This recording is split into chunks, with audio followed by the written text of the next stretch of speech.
Tu peux être diplomate en sport, en économie, partout. En fait, la diplomatie, c'est un art de vivre. Bienvenue sur Source Diplomatique. Académie diplomatique d'été. Bienvenue dans Source Diplomatique, le podcast qui vous plonge au cœur de la diplomatie française. Avec cette série, l'Académie, nous sortons du cadre habituel de nos épisodes pour nous rendre à la 4e édition de l'Académie diplomatique d'été. Moi c'est Anton. Et moi c'est Émilie. Vous devez vous demander ce que c'est une académie diplomatique. Eh bien, tout simplement, c'est une semaine de conférences, de témoignages et d'ateliers pour présenter les métiers et les missions de la diplomatie. Et pour y assister, le ministère a invité 150 jeunes lycéens et étudiants, majoritairement boursiers, et sélectionnés pour l'excellence de leur parcours académique. L'idée étant qu'à la fin de la semaine, cette promo de jeunes puisse repartir avec une idée plus claire de ce qu'est la diplomatie et, pourquoi pas, faire naître une vocation chez certains. Mais voilà, on a voulu en faire un podcast et avec la meilleure volonté du monde, raconter une semaine de conférences n'était pas très alléchant. Nous avons donc préféré rencontrer une des futures académiciennes pour lui proposer de rejoindre notre équipe podcast afin de vivre la découverte de la diplomatie à travers ses yeux. Enfin, ça va. Enfin, vous voyez ce qu'on veut dire. Notre coéquipière s'appelle Jessica. Elle a 21 ans et étudie l'anglais à l'ENS. Et on part tout de suite à sa rencontre. Là, on est à la Courneuve, devant le RER, et on attend Jessica. C'est elle, hein. Ouais, c'est elle. Ah ouais. Jessica. Coucou Jessica. Bonjour. Oui, Anton et Émilie. Ouais, Enchantée. Enchantée. T'es prête pour la semaine ? Ouais, j'attends que ça. Ça fait vraiment... Je crois que ça fait 1 mois et demi que j'ai eu le mail pour me dire que j'ai été prise et j'attendais que ça là depuis. Trop bien. On va te filer un petit micro pour que tu puisses te balader avec pendant toute cette semaine. Ok. Antoine va te montrer comment ça marche. Oui. C'est compliqué. Trop cool, merci. Bon, on y va alors. Super.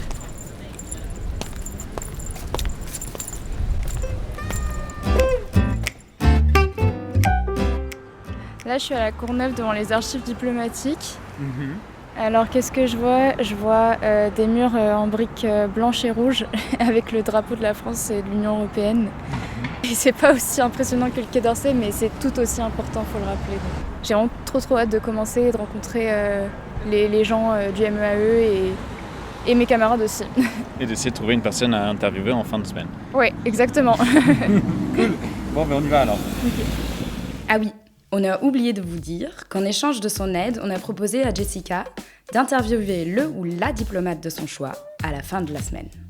Donc il ne nous reste plus qu'à nous emparer de nos micros et d'aller capter cette première journée. Bienvenue à l'Académie diplomatique d'été.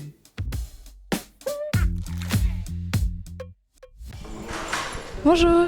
Bonjour. Donc là, on assiste à un petit déjeuner. Pain au raisin, croissant, pain au chocolat. Ouais. Est-ce que je pourrais vous demander ce que vous attendez un peu de cette semaine ? Au-delà des pâtisseries, bien sûr. Oui, bien sûr. Ok, alors en deuxième position, rencontrer plein de gens, que ce soit des gens de mon âge, genre des étudiants, etc. En plus, l'année prochaine, je monte sur Paris pour faire mes études et je connais personne.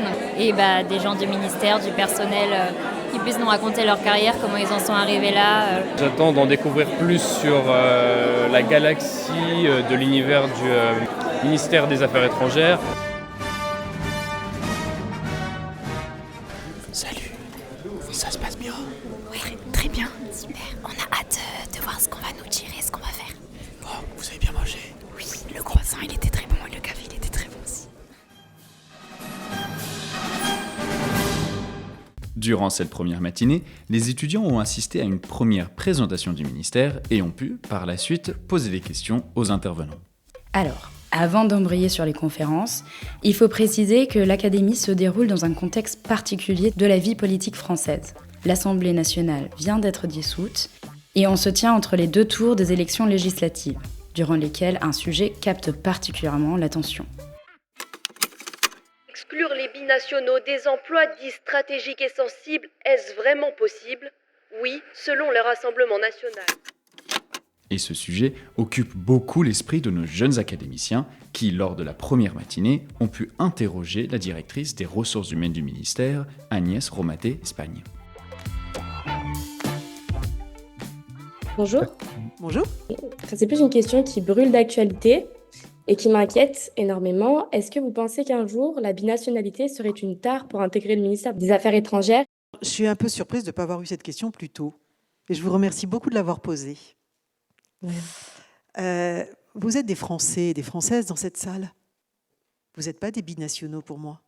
Et donc, je pèse mes mots. Vous êtes plus que jamais les bienvenus au service d'un État qui est la France, d'un public qui sont les Français. Nous avons l'extraordinaire chance dans ce ministère d'accueillir des personnes qui, par leur parcours républicain, nous apportent la richesse de la connaissance de l'autre, de la connaissance de la langue de l'autre. Et jamais, au grand jamais, j'espère que nous ne pourrons ou nous ne devrons nous priver de ces compétences.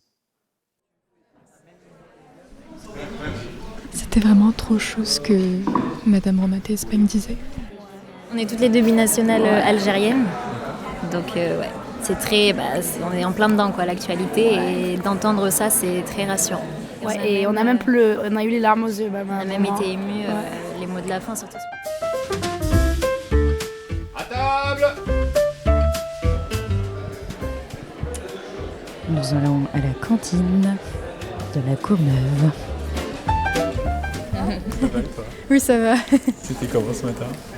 J'ai beaucoup aimé. C'était vraiment assez rassurant, notamment la première partie, parce que déjà, il y avait pas mal de femmes. Je suis stagiaire à la Chambre de commerce franco-indienne et j'ai rencontré pas mal de diplomates qui étaient tous des hommes. Donc voilà, même aujourd'hui, je croyais que c'était un milieu assez masculin, mais en vrai, ça me rassure qu'il y ait pas mal de femmes, notamment récemment. Et j'ai beaucoup aimé le fait qu'ils nous ont montré une belle diversité des parcours et qu'il y avait des parcours plutôt atypiques, donc de personnes qui ont fait, qui sont contractuelles par exemple, et c'est tout aussi intéressant que d'avoir réussi un concours. Donc voilà, je suis vraiment contente et pour l'instant, je suis pas déçue du tout. Cool. Et comment étaient les repas à la cantine sinon ? J'ai pas grand chose à dire, c'est assez varié, c'est bon. Voilà. L'assiette est pleine de lentilles. Je dis ça, je dis rien. Je préfère manger à la cantine. Mesdames, messieurs, une fois vos assiettes terminées, je vous invite à rejoindre l'auditorium pour l'activité de cet après-midi, un atelier de négociation COP Climat. À tout de suite. Nous sommes une équipe de membres de la sous-direction de l'environnement et du climat du ministère de l'Europe et des Affaires étrangères.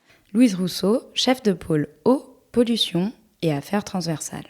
Donc notre métier à nous, c'est de représenter la France dans différentes négociations sur les accords sur le climat, la biodiversité, les forêts, les océans, l'eau, les produits chimiques, etc.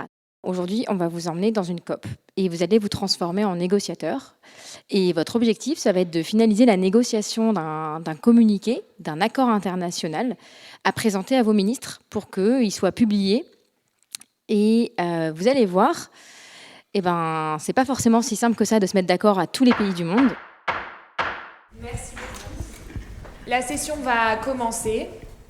Je vous remercie à toutes et à tous pour votre présence aujourd'hui dans cette dernière session de négociation. Nous avons donc 1 heure pour négocier 5 paragraphes que vous avez sous les yeux.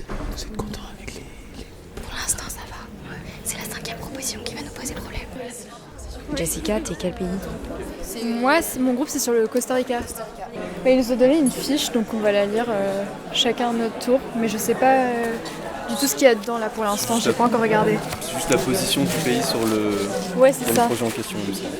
On est un pays plutôt ambitieux. Très ambitieux même. Super. C'est bien. Tant mieux, je suis content. Oui.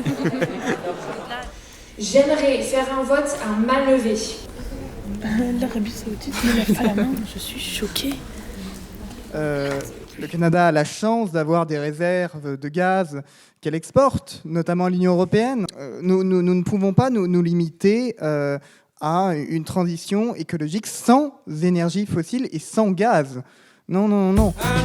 Non, non, non. Ça va, c'est pas trop fatigué. L'après-midi, j'ai trouvé ça un peu long, surtout qu'il n'y avait pas de pause. Mais sinon, c'était sympa de nous avoir mis en pratique. Les négos de COP, ça te parle ou pas du tout ? En fait, je sais pas trop, je pense que j'ai besoin de revoir ce que c'est vraiment Et parce que là, comme ça a duré que 3 heures, c'était assez long.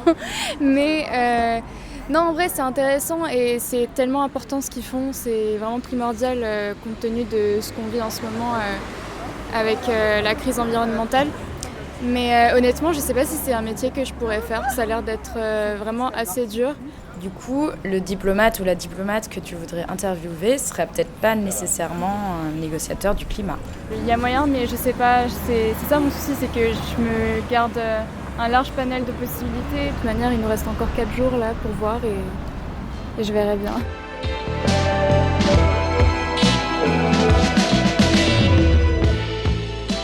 Après une première journée de découverte, on laisse Jessica digérer tout ça chez elle et on se donne rendez-vous le lendemain. Au programme, la diplomatie en temps de crise, avec des témoignages de diplomates qui ont vécu de près des événements géopolitiques majeurs. Vous écoutez l'Académie, une série de sources diplomatiques, le podcast du ministère de l'Europe et des Affaires étrangères.